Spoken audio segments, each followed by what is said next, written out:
Ya kaki guri na dan Allah. Ke kullu ji yarda sakin biri ne. Sai na bi ka na zo gida ban ganka ba shi yasa na bi ka zuwa gona. Auren nan ya zama dole sai ka aure in ba haka ba sai na bar duniya. Duniya zan bari. Kina zikiri na ka kina zikiri ne. Haka. Ai ki kashe kanki. Allah sarki ki mutu Allah ya ga musulmi. Ni na sai ka aure ni. Kin ce za ki mutu ni aure ba zan yi ba ki mutu. To kai.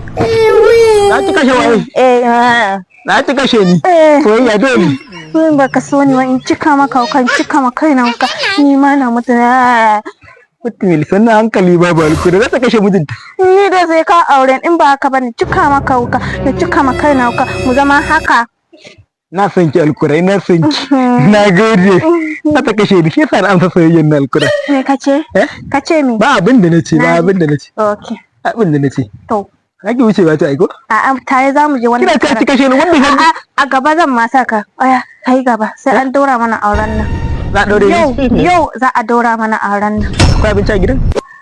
Akwai dan wake ada dambu. Ada dan wake. Ada fete. Allah Fete.